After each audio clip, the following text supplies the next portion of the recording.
Warahmatullahi wabarakatuh.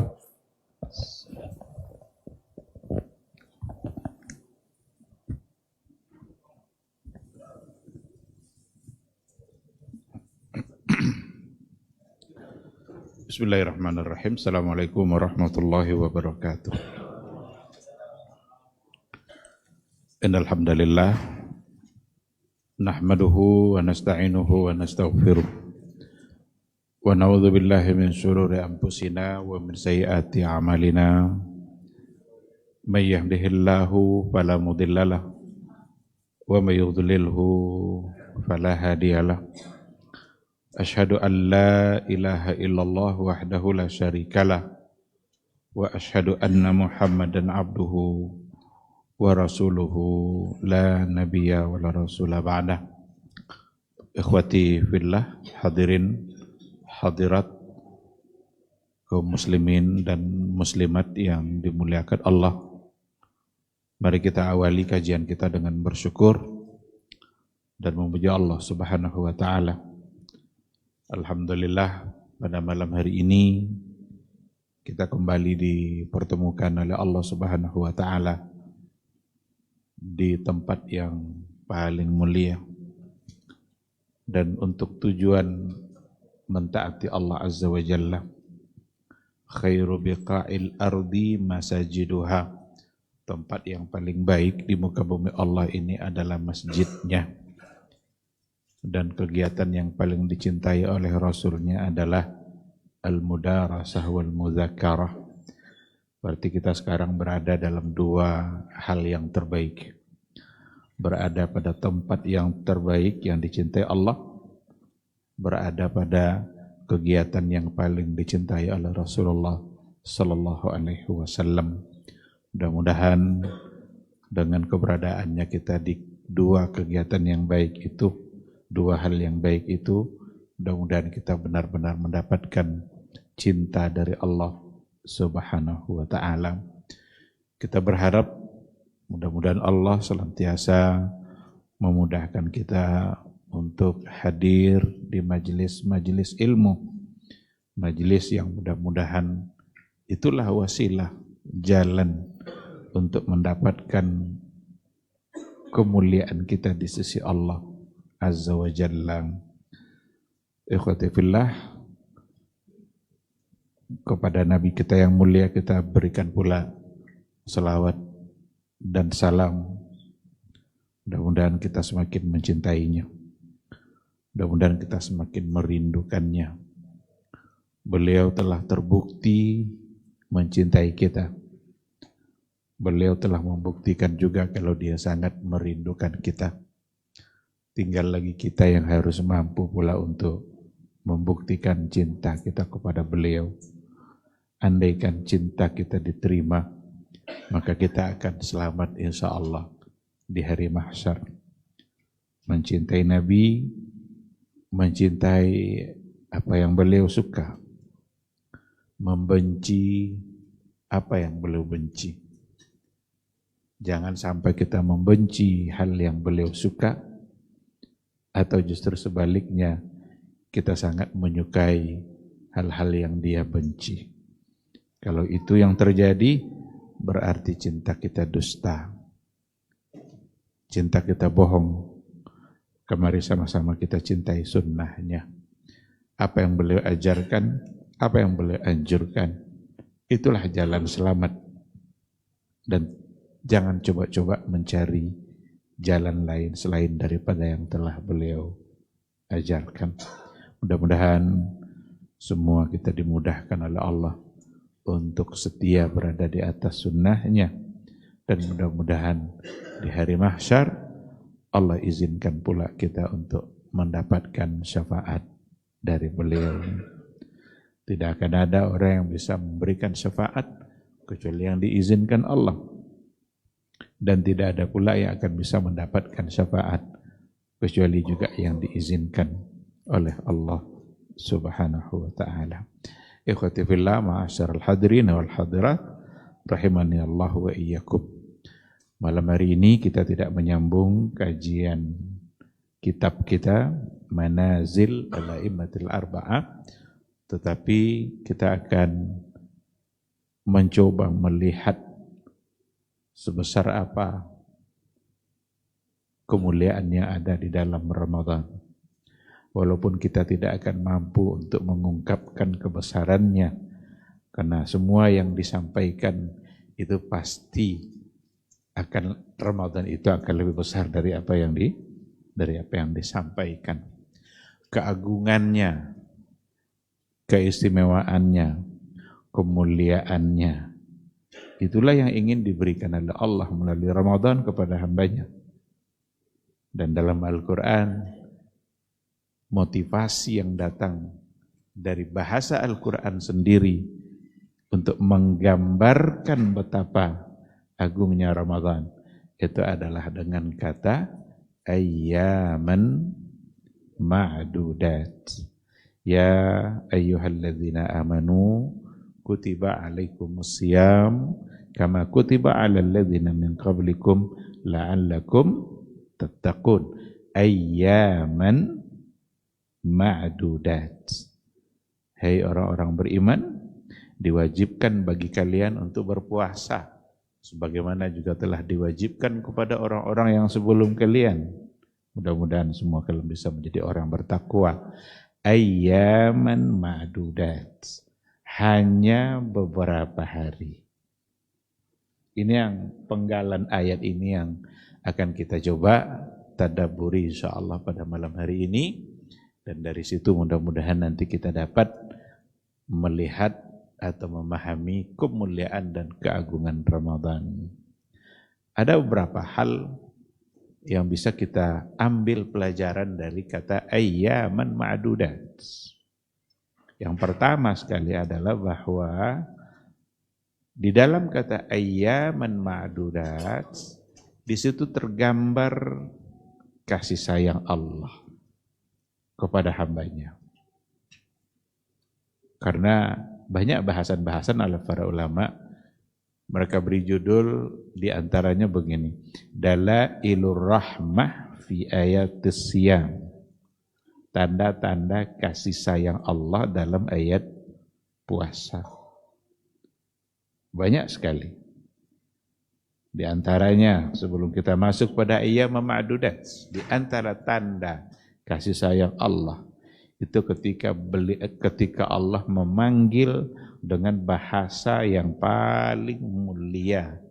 Ya ayyuhalladzina amanu, wahai orang-orang yang beriman, Allah menyebut sesuatu yang paling berharga yang ada dalam diri kita. Apa yang paling berharga dari semua yang kita miliki? Adalah iman. Semua yang kita miliki, yang paling berharga adalah hidayah, adalah iman yang diberikan oleh Allah. Jadi Allah tidak panggil, wahai orang-orang yang sehat, wahai orang-orang yang kaya, wahai pejabat, wahai orang-orang yang ini, yang itu. Tidak. Allah memanggil dengan sebutan yang paling mulia yang ada pada diri kita. Karena tidak ada yang melebihi iman. Tidak ada kemuliaan yang kita miliki kecuali iman. Sahabat dulu kalau ditanya, di antara sahabat kalau ditanya apa kabar kamu, dia tidak jawab sehat. Kalau kita kalau ditanya pasti jawabannya sehat. Gimana kabar? Sehat. Alhamdulillah. Ada di antara sahabat ditanya oleh Nabi, kaifa asbahta? Bagaimana kabarmu pada pagi ini? Asbahta. Apa jawaban sahabat itu? Dia tidak jawab sehat. Tapi jawabannya, asbahtu mu'minan haqqa. Ya Rasulullah, pagi ini saya benar-benar beriman. Apakah sehat tidak penting? Penting. Tapi tidak ada artinya sehat kalau seandainya tidak beriman. Sakit dia, tidak bisa berjalan, tapi ternyata di hatinya ada iman yang sempurna, maka itu pasti akan membuat dia menjadi berbahagia. Oleh karena itu, dalam ayat-ayat puasa banyak sekali dalailur rahmah, tanda-tanda kasih sayang Allah. Nah, di antara tanda kasih sayang Allah, pada poin yang pertama yang ingin saya sampaikan, ada pada kata ayyaman ma'dudat. Hanya hitungan hari, beberapa hari yang berbilang. Ayyam artinya beberapa hari. Ma'dudat artinya yang dapat dihitung. Kan cuma 29 atau 30 hari. Dari mana tanda kasih sayang Allah melalui kata ayyam ma'dudat? Puasa itu kan ada larangan-larangannya. Kita tidak boleh makan, kita tidak boleh minum, tidak berhubungan suami istri, tidak boleh melakukan semua perkara yang dapat membatalkan ibadah puasa. Tapi hal itu kata Allah, ayyaman ma'dudat.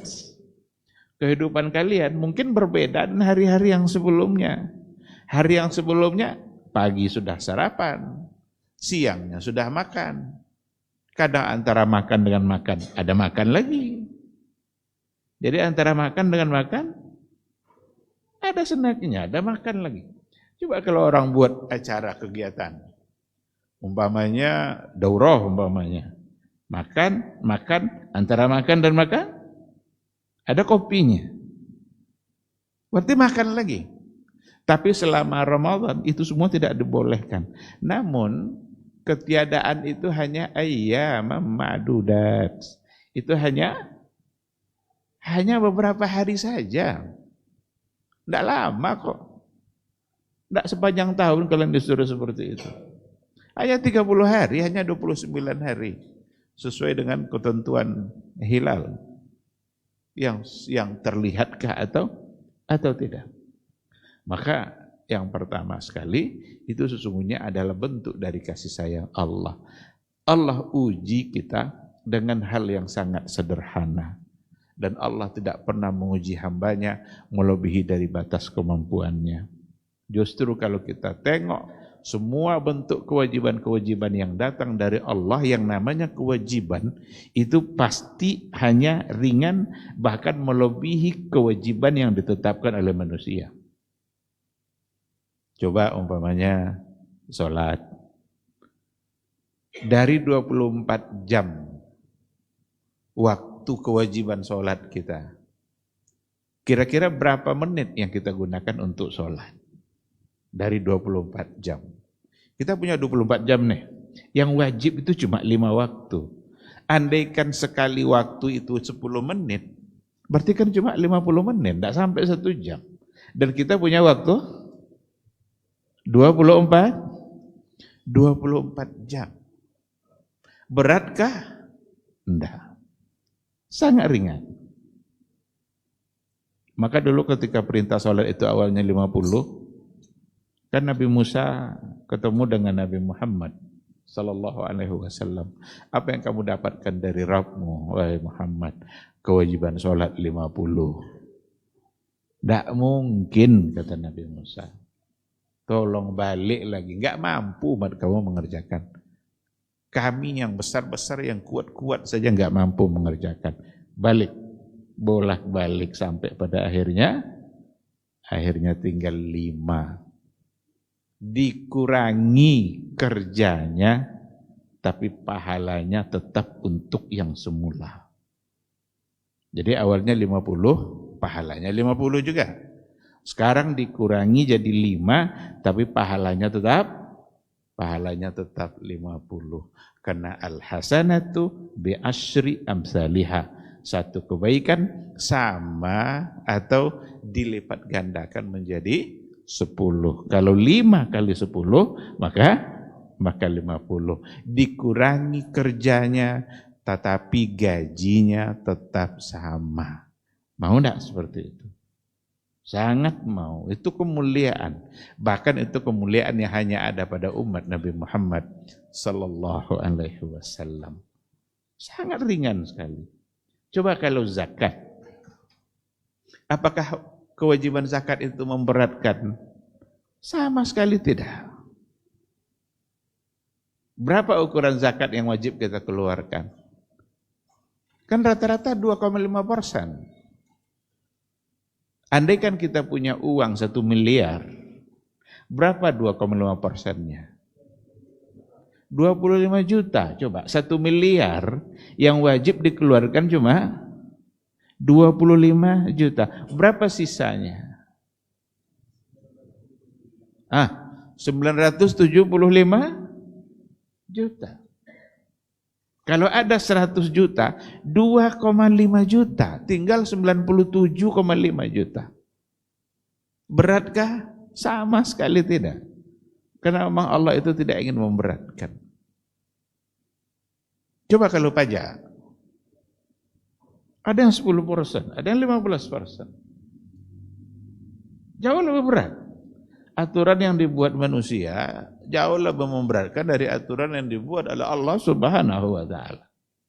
Haji, sekaya-kayanya manusia, kewajiban hajinya hanya satu kali.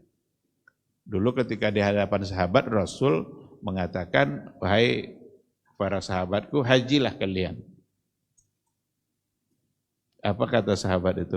"Afi kulli amin ya Rasulullah?"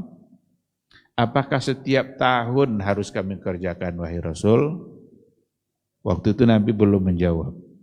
Diulang lagi pertanyaannya. Afi kulli amin ya Rasulullah? Apakah setiap tahun ya Rasulullah? Apa kata Rasul? Lau qultu na'am la wajabat wa lamastata'tum. Andaikan saya jawab iya, maka ia akan menjadi wajib. Wala mastata'tum, dan kalian pasti tidak akan sanggup. Maka kewajibannya hanya sekali saja. Andaikan dia sudah kerjakan sekali, seumur hidupnya sampai mati, tidak ada kewajiban lagi. Kecuali kalau dia yang mewajibkan sendiri. Umpamanya nazar. Nazar itu kan kita yang mewajibkan. Jadi kewajiban dalam beragama itu ada dua. Ada Allah yang mewajibkan, ada kita sendiri yang mewajibkan. Nazar itu kita yang mewajibkan. Andaikan saya sehat, saya berjanji atas nama Allah, saya akan umrah. Berarti dia yang mewajibkan. Saya akan haji, dia yang mewajibkan. Andaikan dia sudah melaksanakan haji, tapi bernazar dia untuk berhaji. Berarti wajib dia kerjakan. Andaikan dia belum bisa mengerjakan lalu mati, gimana? Nazar tadi, maka dikerjakan oleh ahli warisnya. Inilah hadis-hadis yang dijadikan oleh para ulama dalam persoalan haji badal.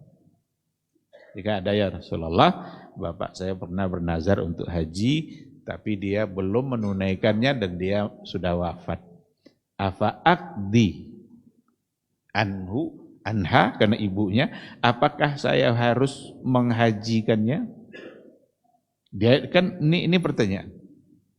Kata Rasul, gimana kalau kamu punya hutang sama orang lain? Apakah kamu bayar? Iya katanya. Hutang kepada Allah lebih pantas untuk dibayar. Tapi kalau tidak ada itu, maka hanya satu kali. Tidak ada dosa dia kalau seandainya dia tidak berhaji, walaupun kaya. Karena kewajibannya hanya satu kali. Sama halnya dengan ibadah puasa. Ibadah puasa dari 360 hari atau 65 hari yang kita miliki dalam satu tahun. Kewajibannya hanya 29 atau 30. Ayyam ma'dudat. Inilah yang kasih sayang Allah yang nampak pada kata ayyaman ma'dudat. Ini yang pertama. Yang kedua, ayyaman ma'dudat. Sesungguhnya di dalamnya ada semangat yang harus muncul, ada hamasah, ada motivasi supaya kita memanfaatkan waktu yang sebentar itu. Jadi kan kebaikannya sangat banyak nih. Tapi ayyam ma'dudat, hanya sebentar. Apakah kita akan melalaikannya padahal waktunya sebentar? Sekarang kalau saya berikan satu ilustrasi contoh. Di depan itu ada toko buah. Semua buah ada di sana. Mau mangga, mau duku, mau anggur, mau durian, semua mangga ada. Semua buah ada. Lalu kata pemiliknya, Jumat besok dari jam 8 sampai jam 10 bebas mau ambil buah apa aja. Gratis. Atau dilipat gandakan. Dari jam 8 sampai jam 10 hari Jumat depan 8 sampai jam 10 semua isinya beli sekilo dapat 10 kilo. Kira-kira apa yang akan kita lakukan? Sebelum jam 8 mungkin semua orang sudah numpuk di situ. Sebelum jam 8 karena mulainya nanti yakinlah semua orang yang tahu informasi itu, tidak ada yang ingin mendatanginya jam 9. Dan terbayangkah kalau seandainya sudah jam 8 lalu pintunya dibuka, apakah akan ada orang yang berdua ngobrol-ngobrol sementara yang lain ngambil buah gratis apa aja? Betapa jahilnya yang berdua yang bodoh-bodoh ini nih.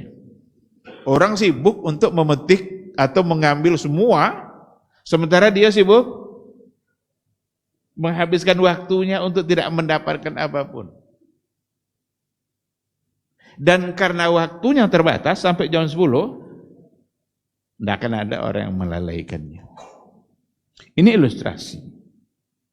Jadi ketika Allah katakan, ayyam ma'dudat, hanya beberapa hari yang dapat dihitung 1, 2, 3, 4 sampai 30 lalu berakhir, selesai.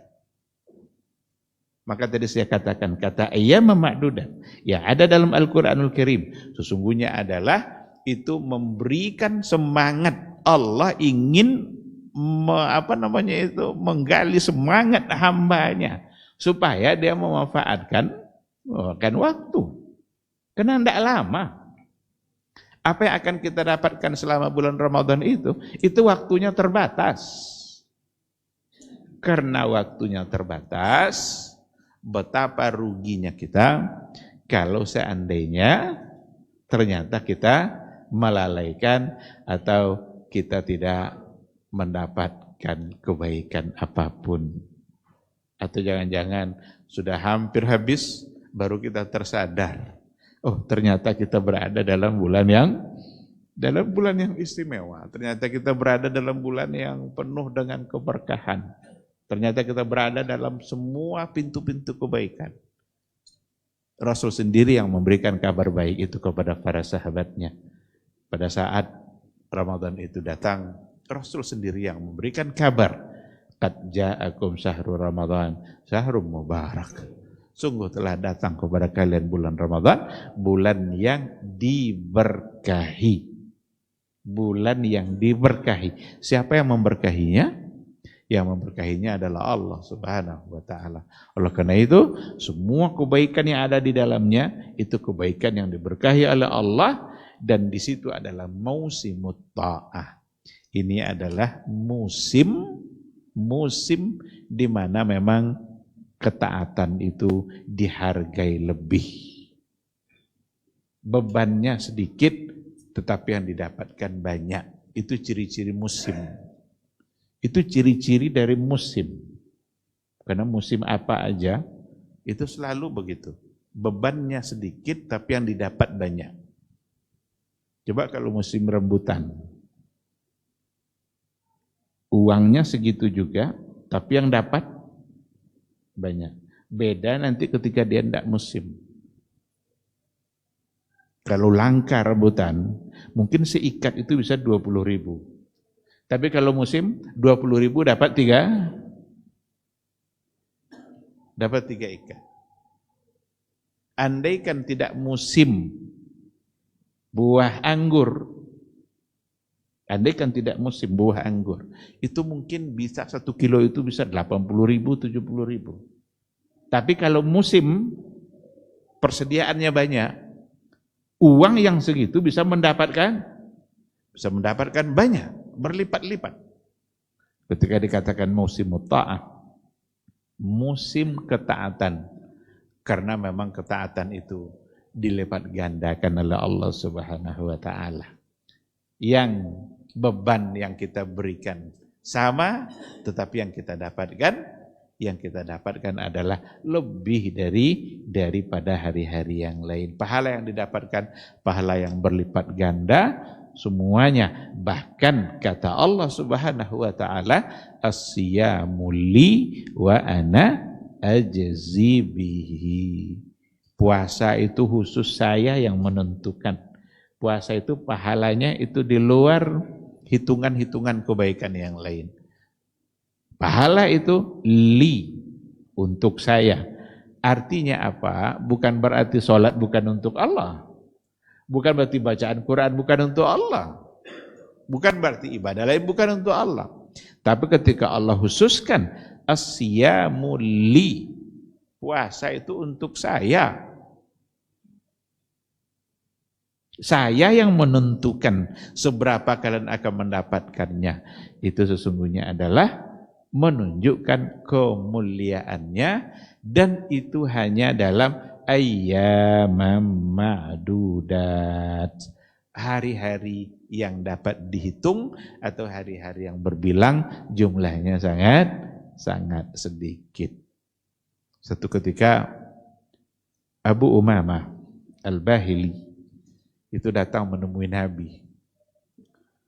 Beliau kepada Rasul meminta supaya didoakan oleh Nabi agar dia mati syahid. Karena dia akan ikut peperangan, lalu ia minta didoakan agar dia mati syahid. Kenapa dia minta mati syahid? Karena dia ingin masuk surga. Saat dia minta doa syahid dari Nabi, justru Nabi mendoakan, Allahumma sallimhum wa ghanimhum. Ya Allah, selamatkan mereka, beri mereka kemenangan, beri mereka ghanimah. Akhirnya berperang, menang. Bertindak jadi syahid. Yang kedua, ingin ikut berperang lagi, dia minta doa lagi dari Nabi. Ya Rasul, tolong doakan supaya saya mati syahid. Karena dia ingin kali masuk surga. Doa Nabi, Allahumma sallimhum wa ghanimhum. Beri mereka kemenangan dan beri mereka ghanimah. Akhirnya menang lagi. Tidak juga syahid. Sampai 3 kali. Karena 3 kali minta didoakan mati syahid, Nabi tidak mendoakan. Berarti tidak boleh kita minta mati ya. Dan tadi kan dia minta doakan kematian tuh kan, tapi justru Rasul tidak menjawab doa itu. Karena 3 kali Nabi tidak menjawab doanya, dirubahnya pertanyaannya. Ya Rasulullah, tolong tunjukkan saya satu amalan. Kalau saya amalkan itu saya masuk surga. Syahid dimintanya tidak doakan sebenarnya. Akhirnya dia rubah pertanyaannya, ya Rasulullah, dullani ala amalin idza amiltuhu adkhulu al-jannah. Ya Rasulullah, tunjukkan kepada saya satu amalan, kalau seandainya amalan itu saya laksanakan, saya bisa masuk surga. Ketika itu Nabi menjawab, alaika bisyam, hendaklah kamu berpuasa, fa innahu la mithla lahu. Dalam satu riwayat, la idla lahu. Karena puasa itu tidak ada yang bisa menandinginya. Jadi kalau kamu mau dapat surga, maka kamu berpuasa. Dari jawaban Nabi tadi, dari penjelasan Nabi tadi, berarti sekarang kita berada di ambang pintu surga. Karena di hadapan kita ada puasa. Dan Nabi mengatakan, ibadah puasalah yang akan bisa memasukkan kamu ke dalam surga. Fa innahu la mithla lahu la idla lahu. Tidak ada yang bisa menyamainya. Tidak ada yang bisa menandinginya. Sekarang kita berada di ambang pintu surga itu. Di ambang pintu itu lah masuk atau belum? Di ambang pintu. Kalau kan? Masih dulu. Apakah kita akan berhenti sampai di ambangnya saja? Atau ingin benar-benar memasukinya? Andaikan nanti kita sudah memasukinya, itu pertanda Allah mencintai kita. Andaikan nanti kita benar-benar masuk ke dalam bulan Ramadan, pertanda Allah sedang mencintai kita. Banyak orang yang sama doanya dengan kita, tapi sekarang dia sudah tidak ada. Banyak orang yang doanya, ya Allah panjangkan umur saya sampai bulan Ramadan. Kita juga seperti itu, tapi sekarang kita masih hidup. Coba bayangkan, ada enggak orang yang di tahun kemarin yang bersab-sab bersama kita, sholat tarawih, sekarang dia sudah tidak ada? Tahun kemarin sama-sama dengan kita, pergi bayar zakat, fitrah. Apakah sekarang masih ada? Adakah yang sudah tidak ada? Sama-sama kita bersalam-salaman ketika hari raya Idul Fitri tahun kemarin. Sekarang apakah masih ada atau sudah ada yang tidak ada? Kalau mereka sudah tidak ada, berarti mereka tidak lagi mendapatkan kenikmatan Ramadan. Dan tidak ada satupun di antara kita yang sekarang ini yang bisa memastikan apakah Ramadan ini kita akan masuk atau tidak. Tapi jika benar-benar memasukinya, ketahuilah sesungguhnya Allah sedang menyayangi kita. Karena ada peluang keampunan yang diberikan oleh Allah. Maka apa makna la mithla lahu? Apa makna dari kata la idla lahu? Itu saya coba nukil dari beberapa referensi penjelasan para ulama tentang makna la mithla lahu itu. Di antara maknanya adalah la mithla lahu fi islahil qulubi wa zakatin nufus. Tidak ada yang menandinginya dalam islahil qulub, dalam membersihkan hati, wa zakatin nufus, dan membersihkan jiwa. La islalahu fi raf'id darajat wa takfiris sayyiat. Tidak ada yang menandinginya dalam mengangkat derajat dan kemuliaan kita, wa takfiris sayyiat, dan dalam menebus semua kesalahan, menebus dosa. La mislalahu fi tarbiyatin nufusi wa islahil mujtama. Tidak ada yang menandinginya dalam tarbiyatin nufus, dalam mendidik jiwa. Banyak sekali didikan-didikan Ramadan sebagai sebuah madrasah. Madrasah itu apa artinya? Madrasah itu artinya tempat belajar. Jadi kalau diartikan Ramadan sebagai madrasah, maka Ramadan akan mendidik jiwa kita untuk banyak hal. Mendidik jiwa kita untuk jujur, mendidik jiwa kita agar disiplin, mendidik jiwa kita agar menghargai orang lain. Tak ada beda antara yang kaya dengan yang miskin. Tak ada beda antara pejabat dengan rakyat biasa. Tak ada beda antara pemimpin dengan yang dipimpin. Tak ada beda antara laki-laki dan perempuan. Sama semua di hadapan Allah. Saat kita berpuasa, semua kita merasakan lapar dan haus. Tapi apakah yang diinginkan oleh Allah hanya lapar dan haus saja? Ternyata tidak. Man lam yada qaulaz zur. Siapa yang tidak mampu meninggalkan kata-kata dusta, kata-kata bohong, falaisa lillahi hajah.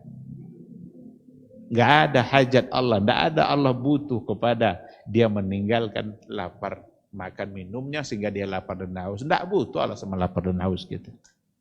Andaikan kita tidak mampu untuk meninggalkan kata-kata yang di situ ada kebohongan, sumpah palsu, mengucapkan sesuatu yang tidak sesuai dengan faktanya. Itu semua adalah bagian dari didikan-didikan yang didapat dari ibadah Ramadan. Ada lagi, la mislalahu fi kasratis sawab. Enggak ada yang menandinginya dalam kasratis sawab, banyaknya pahala. Kenapa tidak ada yang menandinginya? Karena pahalanya hanya Allah yang tahu. Fa innahu li wa ana ajzi bihi. Sesungguhnya puasa itu untukku, wa ana ajzi bihi. Sayalah yang akan menentukannya. Nah, kalau seandainya kita lihat banyak riwayat yang berkaitan dengan itu, betapa besarnya ganjaran yang diberikan kepada orang berpuasa. Saya ambil satu contoh hadis. Ada hadis Nabi bunyinya begini, man sama yauman fi sabilillah. Barang siapa yang berpuasa satu hari di jalan Allah. Jadi satu hari ini ba'adallahu wajhahu 'anil nari sab'ina kharifah. Allah akan jauhkan dia dari neraka. Seberapa jauhnya? 70 tahun perjalanan. Jadi mulai perjalanan hari ini, 70 tahun berikutnya kita sampai di mana?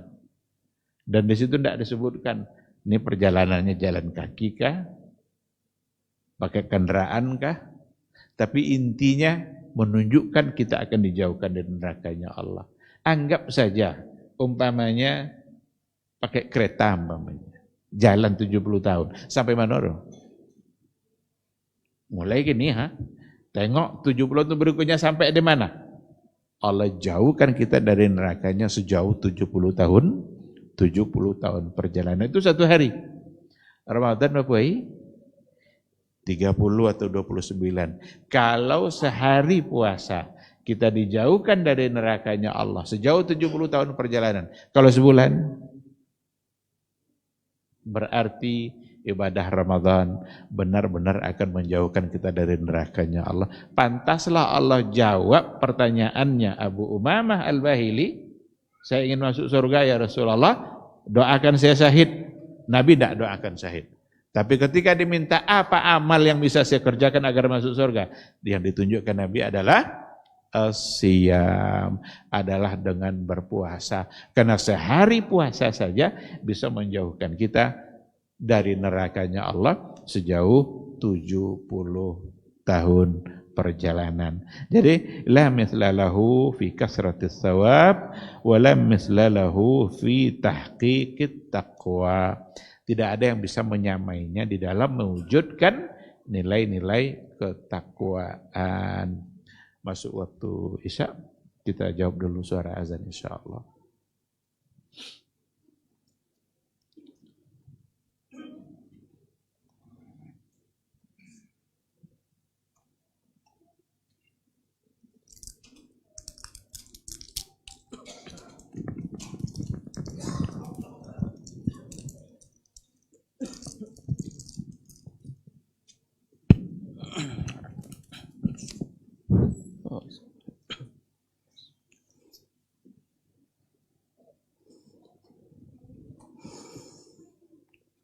الله أكبر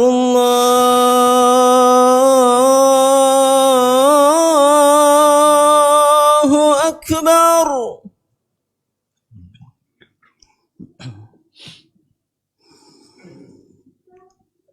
الله أكبر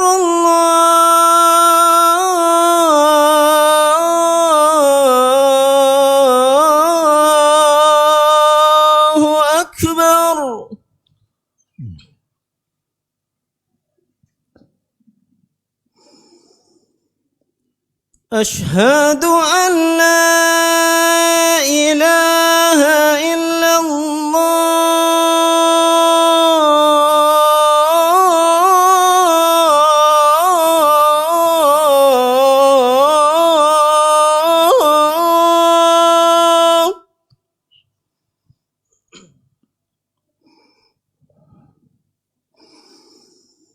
أشهد أن لا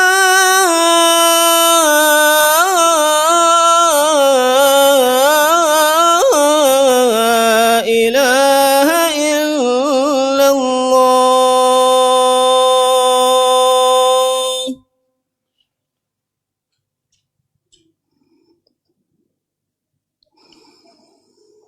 أشهد أن محمدا رسول الله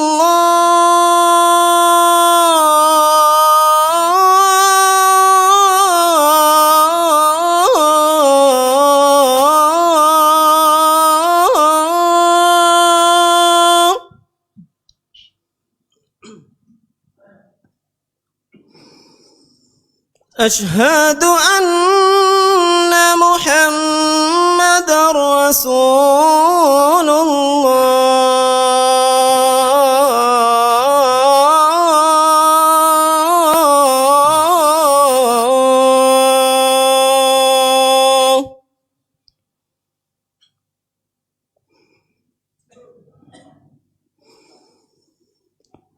حي على الصلاة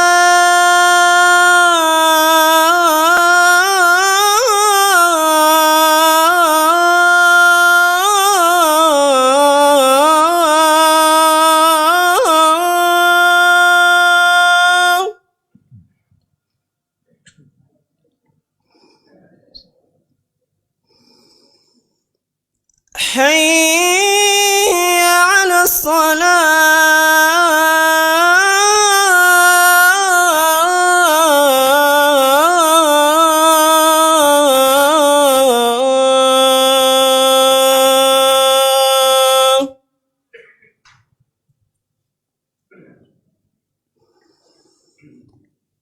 حي على الفلاح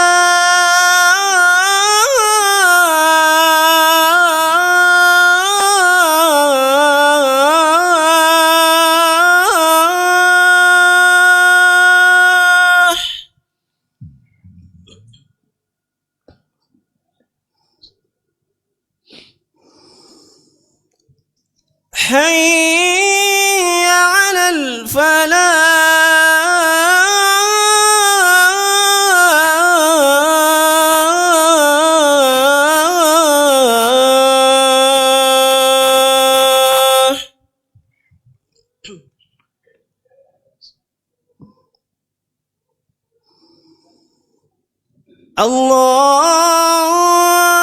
الله أكبر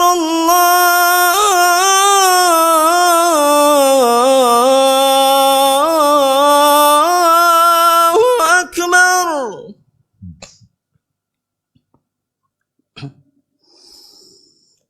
لا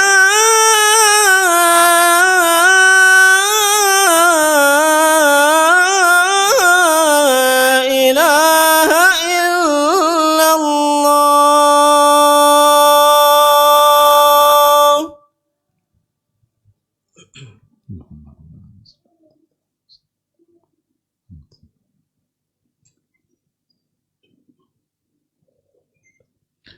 Bismillahirrahmanirrahim. Alhamdulillah wassalatu wassalamu ala Rasulillah wa ala alihi wa sahbihi wa mawala. Ikhwati fillah ma'asyiral hadirin wal hadirat rahimani Allah wa iyyakum. Insyaallah di akhir nanti kita bertanya jawab kalau seandainya ada. Saya ingin tambah sedikit materi kita terkait dengan betapa mulianya ayyam ma'dudat itu. Hari-hari yang berbilang itu, hari-hari yang sebentar itu, ternyata memang sangat mulia apa yang ada di dalamnya. Kalaulah seandainya kita benar-benar memahaminya, maka kita tidak akan mungkin rasanya akan membiarkan waktu itu berlalu begitu saja. Di antara bentuk kemuliaan yang ada di dalamnya adalah dikabulkan doa. Dikabulkan oleh Allah doa kita. Salah sudah awatin mustajabah. Ada 3 doa yang diijabah oleh Allah. Salah satunya adalah da'watus sha'im. Ada dalam satu yang lain, lis-sha'imi da'watun la turad. Bagi orang yang berpuasa, itu ada doa yang tidak akan ditolak oleh Allah. Berarti saat kita berpuasa, maka paling tepat kalau saatnya kita mau minta. Mintalah kepada Allah apa yang kita inginkan. Bebas. Sesuatu yang memang itu akan menjadi kebaikan kita, baik kebaikan di dunia maupun kebaikan di akhirat, itu semua akan mudah bagi Allah untuk mengabulkannya. Karena dia adalah maha pendengar, maha menerima, maha mengabulkan doa. Mujibus sa'ilin. Dia yang menjawab orang-orang yang meminta. Inilah rahasianya kenapa di antara ayat-ayat puasa itu diselingi dengan doa. Ya, banyak ayat puasa itu 183 sampai 187. Ya ayyuhallazina amanu kutiba alaikumusiyam ayyaman ma'dudat syahrul ramadhan allazi unzila fihil Qur'an. Nanti setelah itu ada wa iza sa'alaka ibadi anni fa inni qarib. Ini persoalan doa. Nanti di akhirnya baru uhilla lakum lailatas siyami arrafatsu ila nisaikum. Hunna libasul lakum wa antum libasul lahunna. Diselingi oleh ayat doa. Dan itu menandakan bahwa salah satu dari keistimewaan ayyam ma'dudat tadi adalah hari-hari di mana doa kita dikabulkan. Ada Dr. Al-Hammadi dalam sebuah bukunya berkaitan dengan Ramadan, dia menceritakan satu peristiwa yang terjadi di Riyadh, di Arab Saudi, terkait dengan Allah mengabulkan doa. Satu keluarga miskin, tapi taat.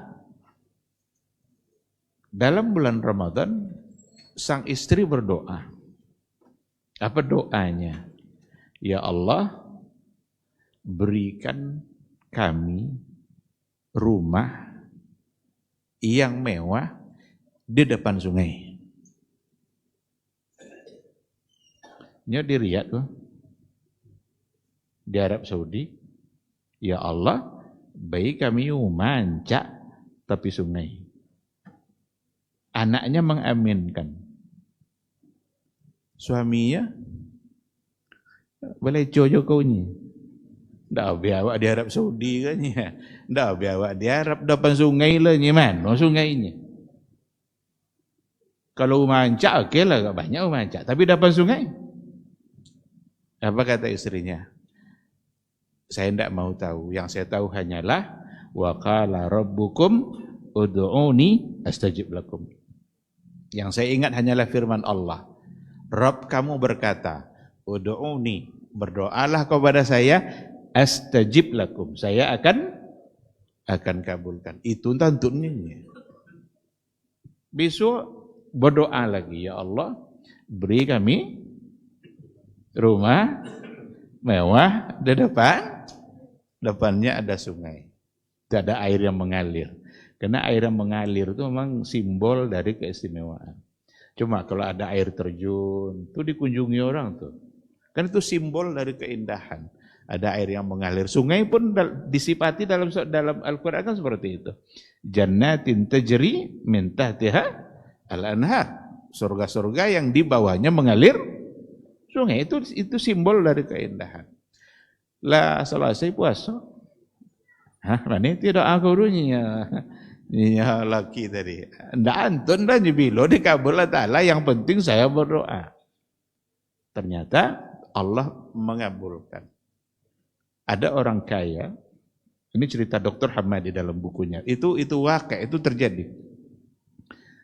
Ada seorang orang kaya sepakat dengan istrinya untuk memberikan sebuah rumah yang mewah. Karena dia sudah tidak butuh, dia punya rumah yang lain, tapi dia berikan kepada seorang lelaki yang pertama dia temukan di masjid waktu asar. Ini pertama masjid waktu asar apa ya kena? Nah, itu janji dia sama istrinya. Oke katanya. Besoknya dia mendahului untuk di masjid itu. Menunggu-nunggu siapakah yang pertama masuk. Karena yang tadi adalah keluarga taat, yang pertama masuk ke masjid di sore itu suami yang berdoa tadi.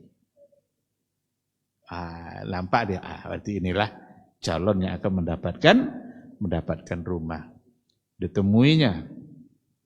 Assalamualaikum, waalaikumsalam, kaifa haluk, biasalah basa-basi. Lalu dia sampaikan apa yang sudah dijanjikan sama istrinya. Bahwa dia dengan istrinya berjanji untuk memberikan sebuah rumah kepada lelaki pertama yang masuk masjid di asar hari ini. Dan kamu orangnya, maka rumah itu milik kamu. Tidak lah, mau citorok ya kunci hanya. Tidak ada situ pajak ditanggung apa, tidak sampai kakinya, pokoknya dia kunci. Kaget dia. Mungkin inilah doa dari istri saya. Sampai di rumah disampaikannya ke istrinya. Pegang kunci kau nyinya. Kunci apa kau nyinya? Kau tidak doa kau nyinya. Kita mendapatkan doa dan dia mulai menyadari. Ternyata doa memang betul-betul dikabulkan oleh Allah.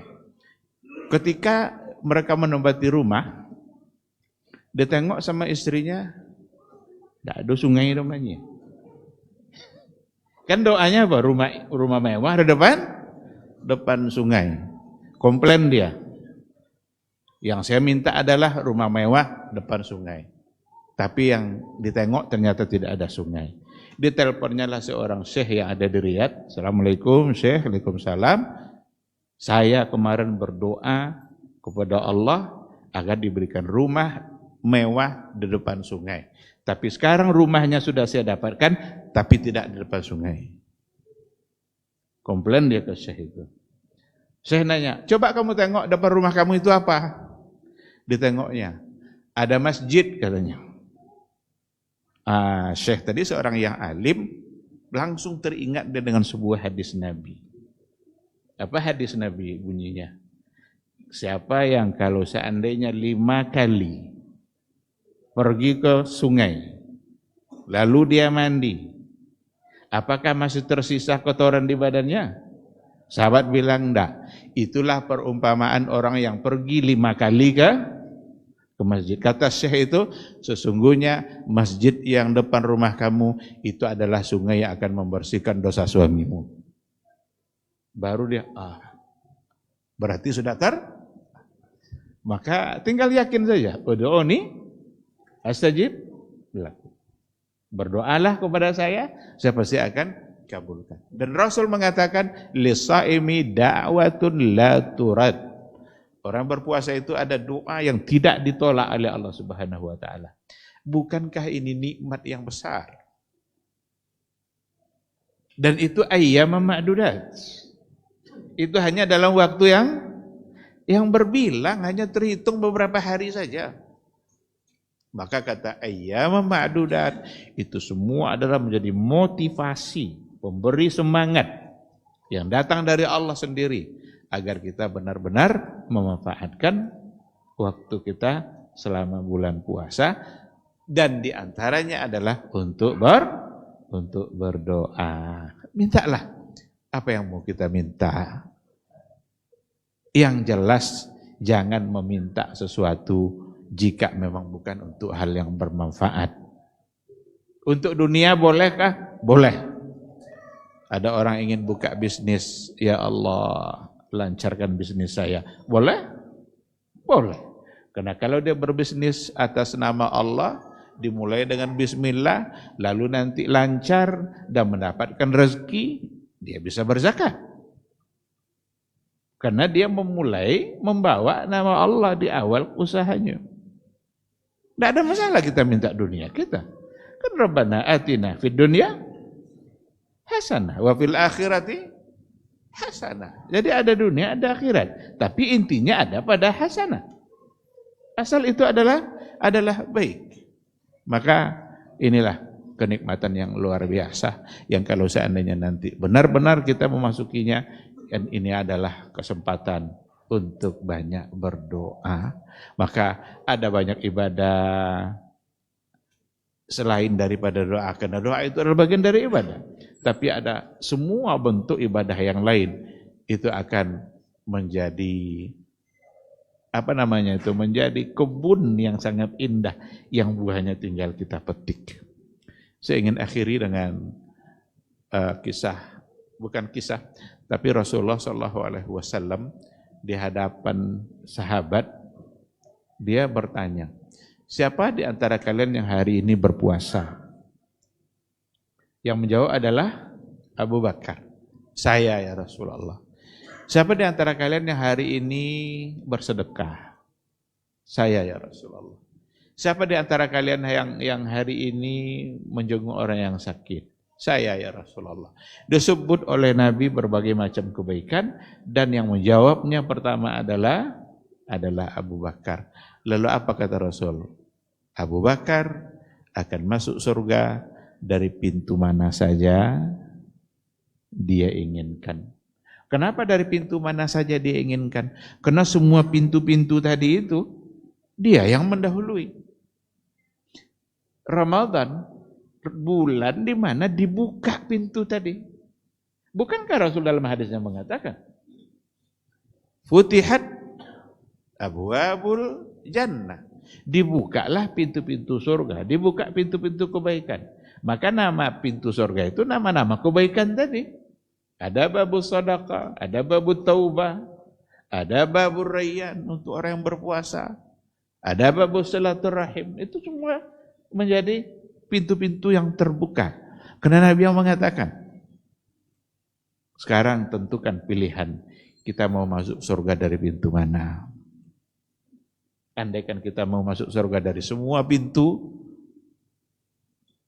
raih, kejar semua kebaikan yang ada pada semua pintu tadi. Ada bab sedekah, kerjakan bab sedekah.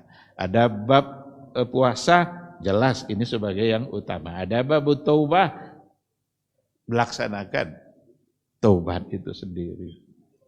Tentukan. Andaikan mungkin kita tidak semua bab itu yang dimudahkan oleh Allah. Tapi jangan sampai ada pintu yang kita tidak raih. Contoh, barangkali, ya kan ketika kita bicara bab sedekah, kan orang tidak sama nanti.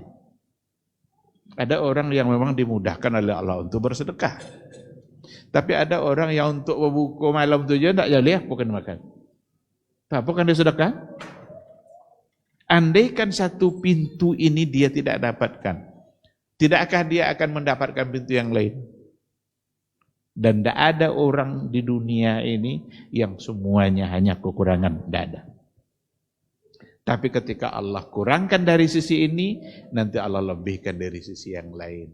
Ketika dilebihkan dari sisi ini, maka mungkin ada pula kekurangannya dari sisi yang lain. Abu Bakar pantas masuk surga dari pintu mana saja yang dia inginkan, karena memang bab-bab kebaikan itu ada pada dirinya. Ma'asyaral hadirin wal hadirat rahimani Allah wa iyyakum. Ini sekilas pembahasan terkait dengan ayyam ma'dudat, hanya dalam hitungan hari. Tidak lama kita tidak makan tuh, tidak lama kita tidak minum tuh, sebentar. Yang ada justru adalah semua bentuk kebaikan Allah sediakan. Mari kita merebut semua kebaikan yang disediakan oleh Allah. Ibarat sebuah hidangan, ada semuanya di situ. Makanan-makanan lomak sodo. Orang berebutan dengan hidangan yang enak-enak itu. Sementara adalah orang yang sibuk dan dirinya sendiri. Tidak peduli dengan yang diperebutkan sama orang lain. Ini kira-kira orang ini akil atau jahil? Jahil. Ini saat makan noh, kok makanan sodo terhidang dah. Semua jenis makanan ada di situ. Orang rebutan mau makannya karena memang saatnya makan. Tuh ada seorang duduk-duduk aja sambil nengok-nengok aja jadi kok. Akil atau jahil? Jahil.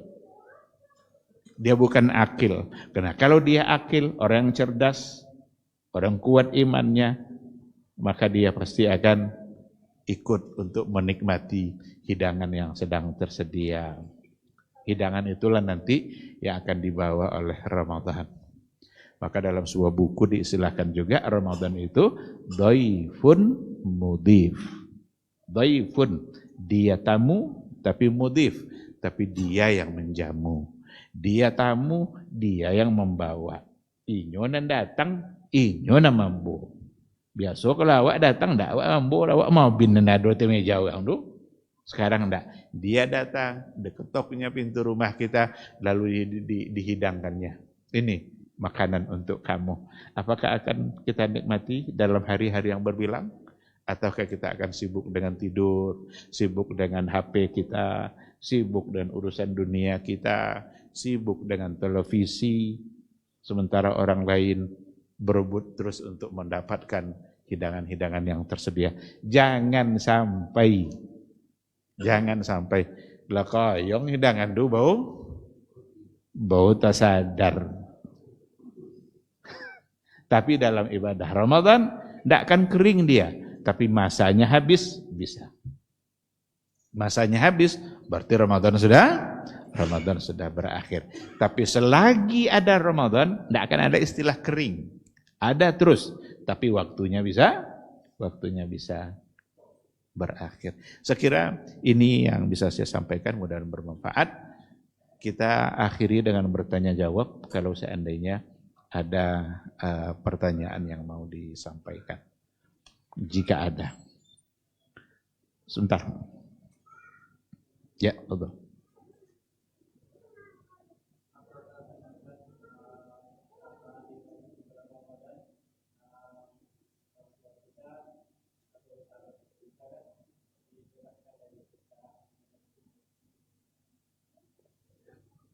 Apakah benar dalam Ramadan dibebaskan dari siksa azab kubur? Kalau yang ada dalam hadis Nabi bukan siksa kubur. Walillahi utaqa'u minan nar wa dzalika fi kulli lailah. Allah punya atau memiliki atau memberikan peluang untuk utaqa, mereka-mereka yang dibebaskan dari neraka. Ketika azab kubur belum ada neraka karena belum ada hisab. Dibebaskan dia dari nerakanya Allah nanti. Waktu dia andaikan tercatat sebagai orang yang masuk neraka, tapi ternyata dia melakukan amalan yang bisa menghapus dosanya. Karena Ramadan itu, Ramadan di mana bulan penghapus dosa. Maka itqum minan nar, Allah akan bebaskan dia dari nerakanya Allah. Wa dzalika fi kulli lailah. Dan peluang terbebas dari neraka Allah ada pada setiap malam. Nah, dari sini nampak dhaifnya hadis ketika dibagi-bagi Ramadan menjadi 3. 10 pertama rahmat, 10 kedua maghfirah, 10 ketiga itqum minan nar. Itqum minan nar bukan 10 ketiga saja. Karena dalam hadis Nabi dikatakan wa dzalika fi kulli lailah. Utaqa walillahi utaqa. Allah punya orang-orang yang akan dibebaskannya dari nerakanya Allah kalau dia memanfaatkan Ramadan secara baik. Wa dzalika fi kulli lailah. Hal itu bisa terjadi dalam setiap malam. Karena kalau diberikan batasan hanya 10 terakhir yang utaqa minan nar, gimana kalau orang meninggal hari ke-18? Belum masuk di hari ke-10. Berarti apakah tidak berhak untuk mendapatkan itqum minan nar? Berhak. Karena wadzalika fi kulli lailah. Kalau itu ada riwayatnya. Adapun terbebas dari azab kubur itu disebabkan oleh amalan-amalan yang dia lakukan. Seperti hutang. Jadi salah satu dari penyebab azab kubur adalah hutang. Sekarang dia kena azab, kena hutang. Datang Ramadan. Apakah akan bebas dari azab kubur? Tidak. Kapan bebasnya? Bayar hutang. Itu kisah dari Abu Qatadah. Ketika ada jenazah yang ingin disolatkan, Nabi mundur, tidak mau dia ikut menyolatkan. Betapa ruginya seorang sahabat ketika tidak disolatkan Nabi, tidak dapat doa dari Nabi. Ketika lihat dia mundur, ada seorang sahabat yang menjamin, ya Rasulullah, saya menjamin hutangnya. Karena Nabi tadi mundur, dikarenakan dia punya hutang yang belum dia bayar. Baik kata Nabi, kalau kamu jamin, Nabi menyolatkan. Maka maju Nabi untuk mengimami sholatnya. Beberapa hari setelah disolatkan, dia ketemu dengan, ada yang bilang Abu Qatadah, ada yang bilang Abu Dzar. Rasul ketemu dengan yang menjamin tadi. Lah bayi hutang, petangnya. Alun le Rasul lupa adanya. Sudah jamin deh lupa lo sudah tuh. Bayar kata Nabi. Dibayarnya lah. Dan ketika dia bayar itu apa kata Rasul? Al-ana barudat. Baru sekarang dia merasa dingin dalam kuburnya. Berarti hutang salah satu dari penyebab azab kubur. Pipis yang tidak dibasuh, penyebab azab kubur. Yamsi bin namimah, pergi kemana-mana menyebarkan fitnah. Datang ke si A, bikin fitnah baru. Datang ke si B, buat pula cerita yang di situ ada fitnah. Penyebab azab kubur. Jadi azab kubur ada penyebab-penyebabnya. Dan apakah kalau Ramadan itu Allah hentikan? Wallahu a'lam, saya tidak tahu alasannya.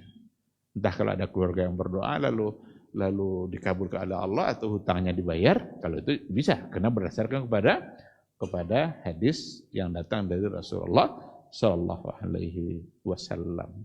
Maka hindarkan semua perkara-perkara yang dapat menyebabkan adanya azab kubur. Wallahu a'lam. Assalamualaikum warahmatullahi wabarakatuh.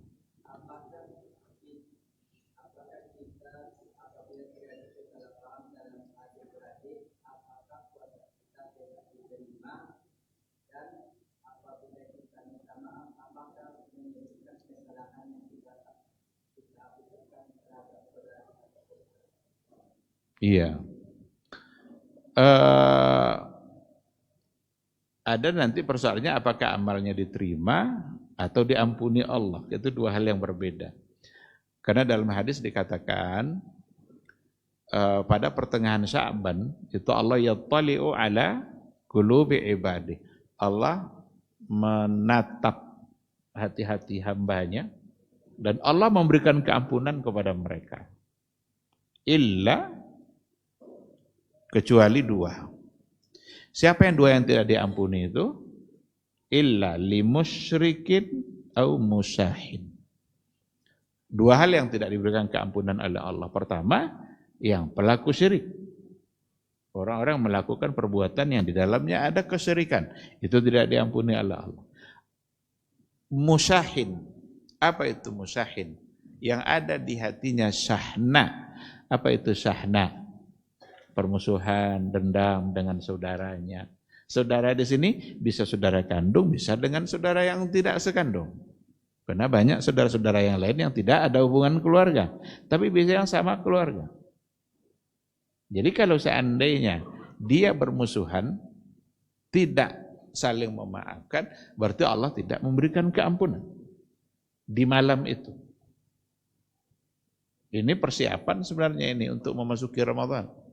Karena itu terjadi dalam hadis itu di pertengahan Sya'ban. Di pertengahan bulan Sya'ban. Ini pula yang jadi alasan kadang oleh orang untuk menghidupkan malam Sya'ban, nisfu Sya'ban. Kita boleh saja untuk beribadah di bulan Sya'ban itu dengan ibadah-ibadah yang lazim dikerjakan. Mau kita sholat malam, sebelumnya enggak, tapi malam juga sholat malam, membaca Quran, itu silahkan. Bagus menghidupkannya.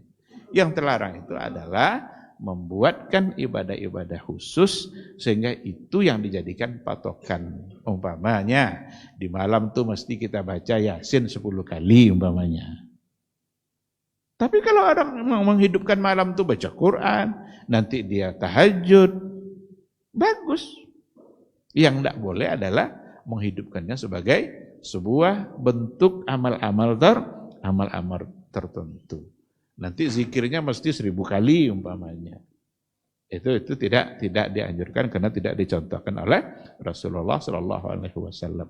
Maka kalau untuk mendapatkan keampunan berarti tidak. Tapi kalau seandainya untuk ibadah puasa, kalau seandainya dia melaksanakan ibadah puasanya, ya wallahu alam, kalau seandainya nanti dia kerjakan ibadah sesuai dengan ketentuan agama, tidak ada yang membatalkannya. Tentu amal itu akan diterima. Cuma bagaimana isi puasa dia itu, bagaimana apa yang akan dia dapatkan. Kan rasanya sangat tidak nyaman kalau seandainya dengan saudara sendiri tidak tidak saling bersapa. Andaikan dia untuk datang untuk saling memaafkan, Allah akan menerima, karena Allah akan menerima ketika dia berdua sudah memaafkan. Bahkan berjabat tangan dengan orang lain saja itu bisa menggugurkan kesalahan-kesalahan, tapi tidak semua. Tidak semua itu maksudnya utang, kan? Utang tak lunas sudah jabat tangan. Bekok utang banyak-banyak, asalam kok kuat cerita tak lunas itu. Karena ada hal yang terkait. Tapi ada hal-hal yang Allah bisa memaafkan dengan berjabat tangan. Maka berbaikanlah terus dengan saudara kita, khususnya dengan saudara-saudara yang serahim. Serahim itu kan berarti pernah tinggal di satu tempat yang sama. Masa tidak mau baik? Gara-gara uang 100.000 kadang bisa berbantah-bantah antara kakak dan adik. Itu satu hal yang tidak pantas. Jangan sampai dunia yang merusak akhirat kita. Itu kan namanya dunia yang merusak akhirat. Karena egonya masing-masing. Abangnya tidak mau minta maaf. Apa betul? Inyong kene mah ndak kendian lur ini. Dia nggodangnya. Nah, yang terbaik itu bukan yang besar itu yang kecil. Yang terbaik adalah huwallazi yabda'u bis-salam. Dia yang pertama ingin berdamai. Itulah yang terbaik. Mau besar mau kecil, asal dia yang memulai kebaikan berarti dia yang lebih baik di sisi Allah Subhanahu wa taala. Wallahu a'lam.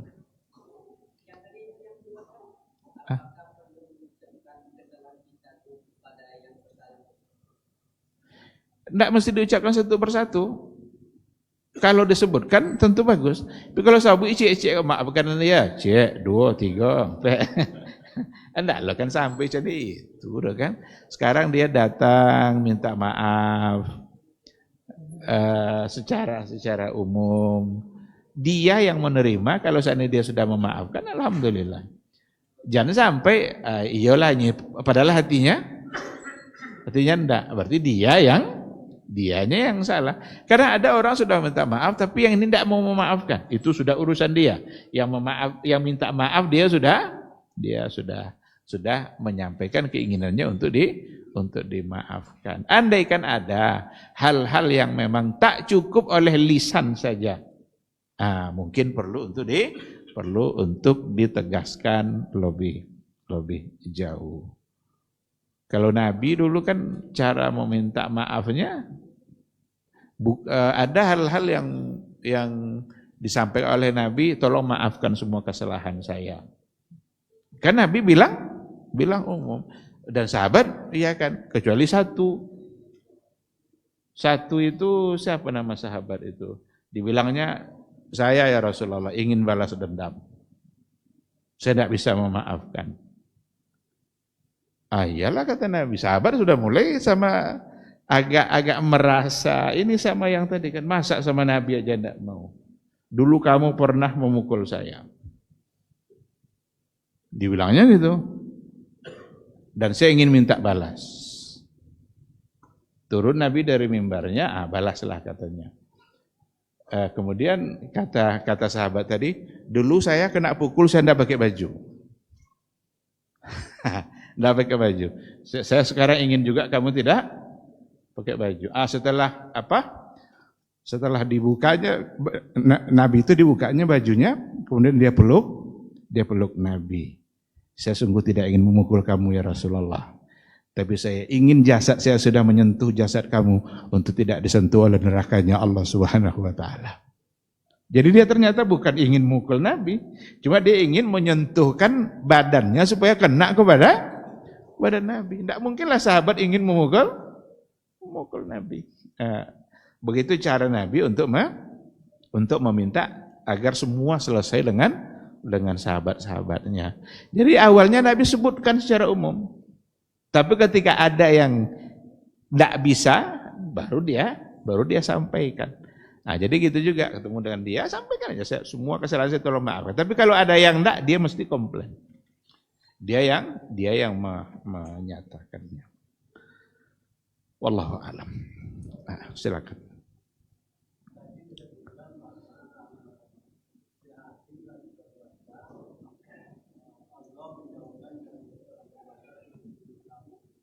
perjalanan.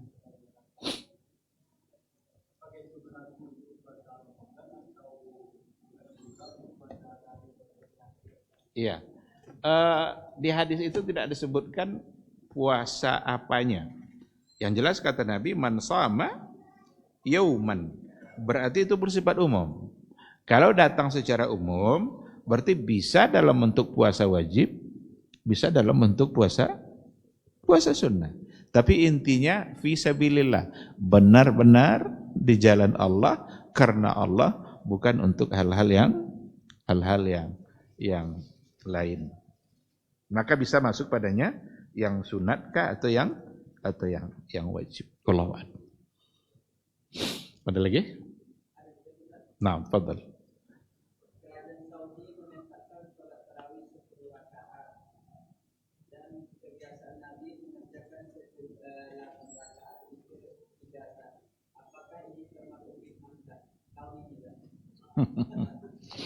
Waktu ini bid'ah 2026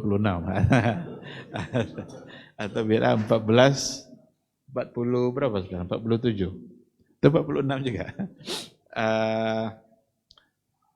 Ada buku ditulis oleh Syekh Muhammad Salim. Judulnya adalah Salatut Tarawih Munzu Alfi Amin fil Masjidin Nabawi. Sejarah salat tarawih selama 1000 tahun di Masjid Nabawi. Beliau menyampaikan sejarahnya, mulai dari masa Nabi, terus pada masa Umar, sesudahnya sampai pada masa, bukan yang 10 sekarang, tapi pada masa sebelumnya. Ternyata ada variasi yang luar biasa. Pada masa Umar bin Abdul Aziz, khusus untuk orang Mekah, itu tarawih 36. Nabi mengerjakan bersama para sahabat, itu dikatakan dalam riwayat karena Nabi tidak melebihkan sholatnya dari 11, berarti ada 8 tambah 3. Pada masa Umar ada riwayat yang ketika itu orang sholat berkelompok-kelompok, sini sholat sebagian, sini sholat pula sebagian. Ada yang sini sudah selesai, sini baru mulai. Umar merasa itu tidak nyaman. Nah, Umar menunjuk Ubay ibnu Ka'ab bersama Tamim Ad-Dari untuk bergantian memimpin sholat tarawih dengan satu imam. Sebelumnya enggak, sebelumnya masing-masing aja. Ada yang sendiri, ada yang sama-sama kelompok-kelompok sini. Tapi beda-beda. Nah, pada masa itu Umar menetapkan, dalam riwayat itu dikatakan 20. Terlepas dari ada perbedaan di kalangan para ulama tentang keabsahan yang 20 tadi. Ada yang bilang tetap 8, tapi banyak yang mengatakan Umar memerintahkan sebanyak 20. Pada masa Umar bin Abdul Aziz, itulah yang 36 tadi, tapi khusus untuk orang Madinah. Orang Mekah tetap dengan 20-nya, tapi orang Madinah 36. Apa alasannya? Orang Madinah menuntut Umar bin Abdul Aziz untuk memberikan satu keputusan. Apa yang mereka tuntut? Ya Amirul Mukminin, orang Mekah kalau selesai tarawihnya 4 rakaat mereka bisa tawaf. Jadi selesai 4 istirahat tawaf. Nanti selesai lagi 4 tawaf. Berapa kali tawaf itu dari 20 tadi 4 berarti ada sekian kali dia tawaf. Kami kurang amal kami jadinya wahai Umar, wahai Amirul Mukminin katanya, Umar bin Abdul Aziz. Karena kami tidak bisa tawaf, Madinah tidak punya Ka'bah. Disitulah Umar menetapkan untuk yang Madinah itu 36. Sehingga nanti orang itu tawaf ini nambah, orang itu tawaf ini nambah. Nanti fadilahnya menjadi atau jumlahnya menjadi hampir sama. Tapi tidak bertahan lama, tidak terus 36, nanti balik lagi menjadi 20. Sampai pada akhirnya di Masjid Nabawi, Masjidil Haram ketika itu 20 khusus untuk nanti terakhir, 10 terakhir, 20 tapi tidak witir dulu. Nanti baru ada di pertengahan malam, mulai dari jam 1. Nanti ada 8 rakaat tambah 3 witir. Berapa jadinya itu? 20 tambah 8 tambah 3. Berarti 31. Sampai beberapa tahun terakhir kemarin. Atau sampai tahun yang sebelumnya. Ternyata untuk tahun ini kalau memang seperti itu berarti ada 10 kemudian witir.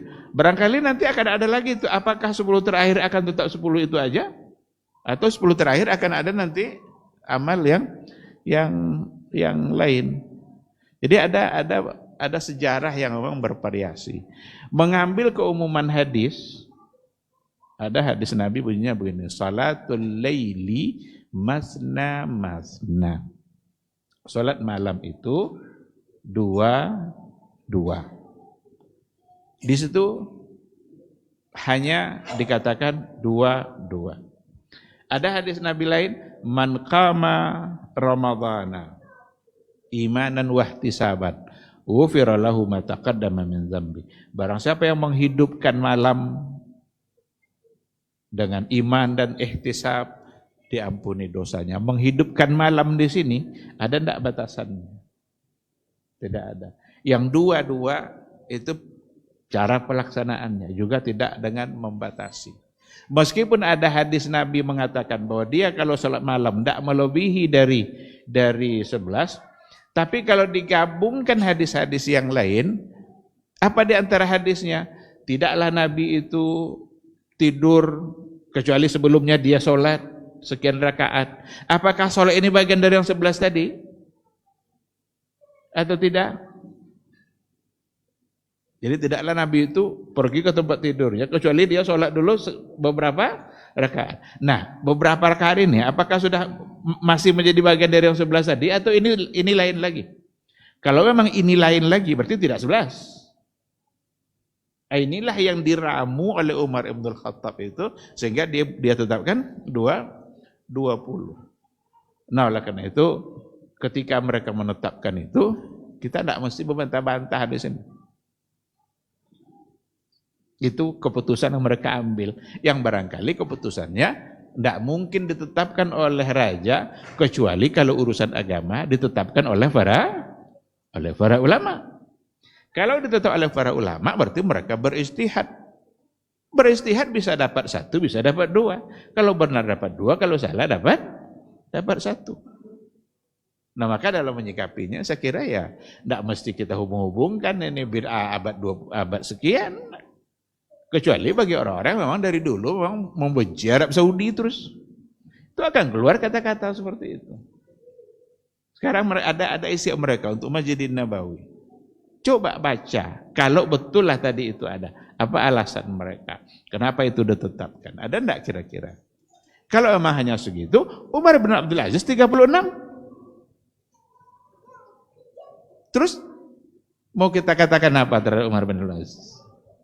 Nah, oleh karena itu saya kira tidak mesti ini adalah menjadi sesuatu dari sisi dijadikan ini sisi di mana untuk apalagi tujuannya adalah untuk mencela dan lain sebagainya. Wallahu subhanahu wa ta'ala a'lam.